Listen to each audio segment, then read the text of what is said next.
வணக்கம். இது தமிழ் விண்ணின் காலை நேர பிரதான செய்திகள். செய்திகளோடு நான் லக்ஷனா யாதவன். முதலில் தலைப்புச் செய்திகள். அனுர அரசிற்கு தொடரும் நெருக்கடி. பெருந்தொகை டாலர்கள் மாயத்தின் பின்னணியில் சதி. வெற்றிகரமாக ஹோர்மூஸ் நீரிணையை கடந்த இந்திய கப்பல்கள். தடையின்றி எரிபொருள் விநியோகம். அடுத்தடுத்து வரவுள்ள கப்பல்கள். நாட்டில் கொட்டி தீர்க்கப் போகும் கனமழை. விடுக்கப்பட்டுள்ள கடும் எச்சரிக்கை. நாட்டின் சமாதானத்தை சீர்குலைக்க முயற்சிப்போர் தொடர்பில் விசாரணை. அமெரிக்க கடற்படையின் இரும்பு பிடியில் சிக்கிய ஈரான். நீடிக்கப்பட மாட்டாது. உயர்தர பரீட்சார்த்திகளுக்கு அவசர அறிவிப்பு. குவைத் விமான சேவைகள் மீண்டும் தொடக்கம். வெளியான அறிவிப்பு. தொடர்பான விரிவான செய்திகள்.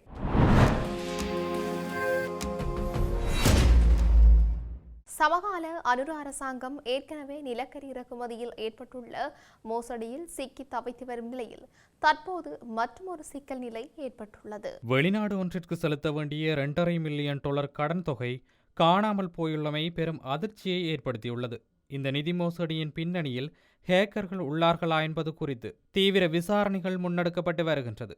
இந்த நிலையில் விசாரணைகளின் போது தேவை ஏற்படின் சர்வதேச போலீசாரான இன்டர்போலின் உதவியை பெற்றுக்கொள்ள முடியும் என சிரேஷ்ட போலீஸ் அதிகாரி ஒருவர் தெரிவித்துள்ளார். வெளிநாட்டு சைபர் குற்றவாளிகள் சிலர் இலங்கைக்கு வருகை தந்திருந்த போது கைது செய்யப்பட்டதாக அந்த அதிகாரி குறிப்பிட்டுள்ளார்.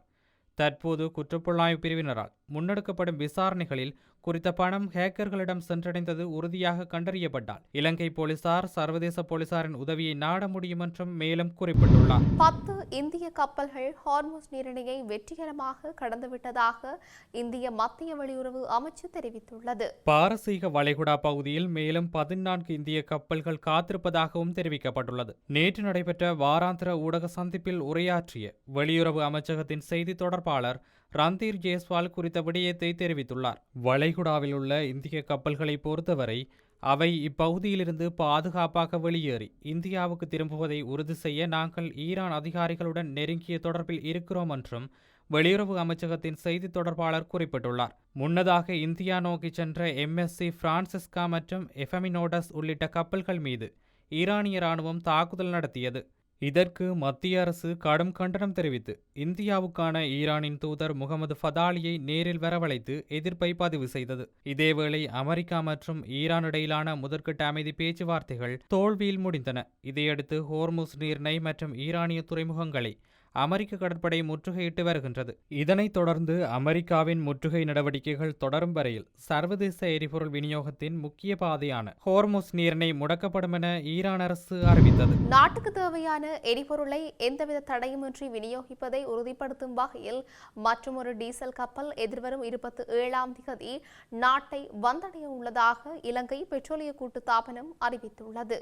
இதுகுறித்து இலங்கை பெட்ரோலிய கூட்டுத்தாபனத்தின் முகாமைத்துவ பணிப்பாளர் மயூர நெத்திகுமாரகே தெரிவிக்கையில் எதிர்வரும் ஏப்ரல் 27ஆம் தேதி வருகை தரவுள்ள டீசல் கப்பலில் 9500 மெட்ரிக் டன் டீசல் அடங்கியுள்ளதாக குறிப்பிட்டார். டீசல் கப்பலை தொடர்ந்து இந்த மாத இறுதிக்குள் மற்றொரு பெட்ரோல் கப்பலும் நாட்டை வந்தடைய உள்ளது. இந்த கப்பல் மூலம் மொத்தம் 35,000 மெட்ரிக் டன் பெட்ரோல் இறக்குமதி செய்யப்பட உள்ளது.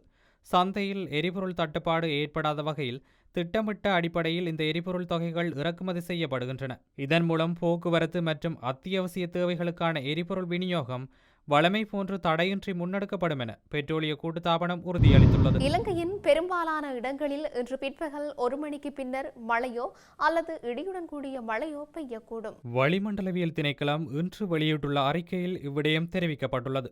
அத்தோடு பிற்பகல் 2 மணிக்கு மேல் மேற்கு மத்திய சப்ரகமுவ, தெற்கு ஊவா, வடமேற்கு மற்றும் வடமத்திய மாகாணங்களில் பல இடங்களில் மழை அல்லது இடியுடன் கூடிய மழை பெய்யும். குறிப்பாக மேல் சப்ரகமுவ, மத்திய, வடமேல் மற்றும் தென் மாகாணங்களின் சில இடங்களில் 75 மில்லிமீட்டரிற்கும் அதிகமான பலத்த மழை பெய்யக்கூடும் என எதிர்பார்க்கப்படுகிறது. தென் மாகாணம் மற்றும் களுத்துறை மாவட்டத்தின் கடலோர பகுதிகளில் காலை வேளையிலும் மழை பெய்யக்கூடும் என தெரிவிக்கப்பட்டுள்ளது. இடியுடன் கூடிய மழை பெய்யும் போது தற்காலிகமாக வீசக்கூடிய பலத்த காற்று மற்றும் மின்னல் தாக்கங்களினால் ஏற்படக்கூடிய பாதிப்புகளை குறைத்துக் கொள்ள தேவையான முன்னெச்சரிக்கை நடவடிக்கைகளை மேற்கொள்ளுமாறும் பொதுமக்களுக்கு அறிவுறுத்தப்பட்டுள்ளமை குறிப்பிடத்தக்கது. நாட்டின் தேசிய பாதுகாப்புக்கும் சமாதானத்திற்கும் பாதிப்பை ஏற்படுத்தக்கூடிய வகையில் கருத்துக்கள் வெளியிடும் நபர்கள் தொடர்பாக விரிவான விசாரணை தொடங்கப்பட்டுள்ளதாக பயங்கரவாத விசாரணை பிரிவு கொழும்பு பிரதான நீதவான் நீதிமன்றத்திற்கு நேற்று அறிவித்துள்ளது. போலீஸ் மா அதிபரின் உத்தரவுகளுக்கும் கிடைக்கப்பெற்ற முறைப்பாடுகளையும் அடிப்படையாக கொண்டு இந்த விசாரணை முன்னெடுக்கப்படுவதாக அந்த பிரிவின் அதிகாரிகள் நீதிமன்றத்தில் தகவல் வழங்கினர். பயங்கரவாதத்தை மீண்டும் உயிர்ப்பிக்க அல்லது பயங்கரவாத செயல்களை நியாயப்படுத்தும் வகையில் கருத்துக்கள் வெளியிட்டு நாட்டின் தேசிய பாதுகாப்புக்கும் சமாதானத்திற்கும் சேதம் விளைவிக்கும் நபர்கள் தொடர்பாக இந்த விசாரணை நடைபெறுகிறது என அறிவிக்கப்பட்டுள்ளது. இந்த சம்பவம் தொடர்பான விசாரணையின் முன்னேற்றத்தை அறிக்கை வடிவில் சமர்ப்பிக்குமாறு நீதிமன்றம் பயங்கரவாத விசாரணை பிரிவுக்கு உத்தரவிட்டுள்ளது. மத்திய கிழக்கு பிராந்தியத்தில் அமெரிக்க கடற்படை தற்போது 19 கப்பல்களை நிலைநிறுத்தியுள்ளதாக தெரிவிக்கப்பட்டுள்ளது. குறித்த விடயத்தை அமெரிக்க அதிகாரி ஒருவர் தெரிவித்துள்ளதாக சர்வதேச ஊடகங்கள் செய்தி வெளியிட்டுள்ளன. இதன் அடிப்படையில் இதில் 2 விமானம் தாங்கி கப்பல்கள் அடங்குவதோடு இந்திய பெருங்கடலில் மேலதிகமாக 7 கப்பல்கள் ரோந்து பணியில் ஈடுபட்டுள்ளதாக தெரிவிக்கப்படுகின்றது. அத்தோடு ஏப்ரல் 13 முதல் ஈரானிய துறைமுகங்கள் மீது நடைமுறைப்படுத்தப்பட்ட கடற்படை முற்றுகை பணிக்காக இதுவரை குறைந்தது 33 கப்பல்கள் திருப்பிவிடப்பட்டுள்ளன. இந்த முற்றுகையின் ஒரு பகுதியாக பாரசீக வளைகுடாவிலிருந்து சுமார் 2000 மைல் தொலைவில் உள்ள இந்திய பெருங்கடல் பகுதி உட்பட இதுவரை 3 கப்பல்கள் அமெரிக்க படைகளால் ஏறி சோதனையிடப்பட்டுள்ளன.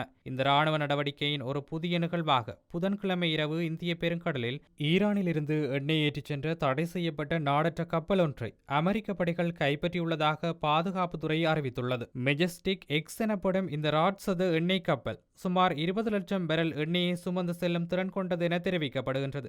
அமெரிக்காவின் இந்த அதிரடி நடவடிக்கை ஈரானின் கடல்வழி எண்ணெய் விநியோக சங்கிலியில் பெரும் பாதிப்பை ஏற்படுத்தியுள்ளதாக தெரிவிக்கப்படுகின்றமை குறிப்பிடத்தக்கது. 2026 ஆண்டுக்கான கல்வி பொதுத்தராதர உயர்தர பரீட்சைக்கான விண்ணப்பம் கோரல் இன்று நள்ளிரவுடன் நிறைவடைய உள்ளதாக பரீட்சை திணைக்களம் அறிவித்துள்ளது. எனவே இதுவரை உயர்தர பரீட்சைக்கான விண்ணப்பங்களை சமர்ப்பிக்காத பரீட்சார்த்திகள் உடனடியாக அதனை அனுப்பி வைப்பதற்கான நடவடிக்கைகளை எடுக்குமாறும் அறிவுறுத்தப்பட்டுள்ளனர். பரீட்சைகள் ஆணையாளர் நாயகம் AKS இந்திகா குமாரி லியனகே வெளியிட்டுள்ள அறிவிப்பில் இதனை தெரிவித்துள்ளார்.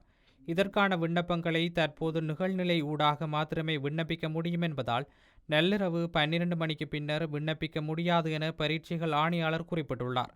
அதே நேரம் உயர்தர பரீட்சைக்கான விண்ணப்பம் கோரலுக்கான காலப்பகுதியானது எக்காரணம் கொண்டும் நீடிக்கப்பட மாட்டாது என்றும் குறிப்பிடப்பட்டுள்ளது. விண்ணப்பங்கள் தொடர்பாக ஏதேனும் சந்தேகங்கள் அல்லது மேலதிக தகவல்கள் தேவைப்படுவோர் 0112785922 அல்லது 0112784208 மற்றும் 0112784537 ஆகிய தொலைபேசி எண்கள் மூலமாகவோ அல்லது மின்னஞ்சல் முகவரி மூலமாகவோ பரீட்சை திணைக்களத்தை தொடர்பு கொள்ளுமாறும் அறிவுறுத்தப்பட்டுள்ளனர். குவைத்தின் 2 முக்கிய விமான நிறுவனங்களான குவைத் ஏர்வேஸ் மற்றும் ஜசீரா ஏர்வேஸ் ஆகியவை தமது சேவைகளை மீண்டும் ஆரம்பித்துள்ளன. இதன் அடிப்படையில் வரும் ஞாயிற்றுக்கிழமை முதல் விமான சேவைகள் மீண்டும் தொடங்கப்படும் என குவைத் அரசு அறிவித்துள்ளது.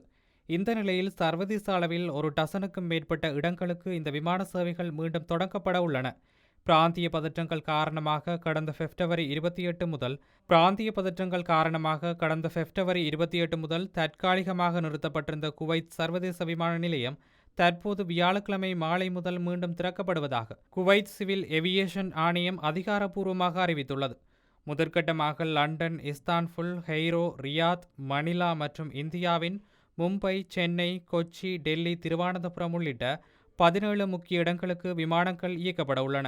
இதில் குவைத் ஏர்வேஸ் விமானங்கள் 4வது முனையத்திலிருந்தும் ஜசீரா ஏர்வேஸ் விமானங்கள் 5வது முனையத்திலிருந்தும் செயற்படும் என தெரிவிக்கப்பட்டுள்ளது. ஈரான் மற்றும் அதன் சார்பு ஆயுத குழுக்கள் நடத்திய தாக்குதலில் சேதமடைந்த விமான நிலைய வசதிகள் அனைத்தும் முழுமையாக செயற்பட்டு தற்போது பாதுகாப்பான சூழல் உறுதி செய்யப்பட்டுள்ளதால் இந்த முக்கியமான முடிவு எடுக்கப்பட்டுள்ளதாக தெரிவிக்கப்பட்டுள்ளமை குறிப்பிடத்தக்கது. செய்திகளின் நிறைவாக மீண்டும் தலைப்புச் செய்திகள்.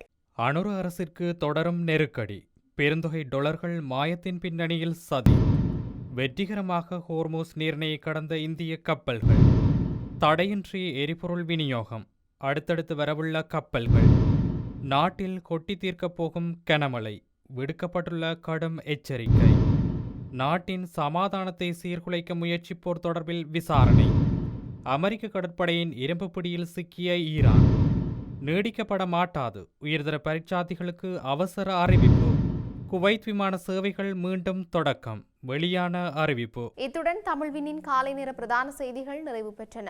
செய்திகளை உடனுக்குடன் அறிந்து கொள்ள தமிழ்வின் என்ற எமது யூடியூப் பக்கத்தினூடாக இணைந்திருங்கள். வணக்கம்.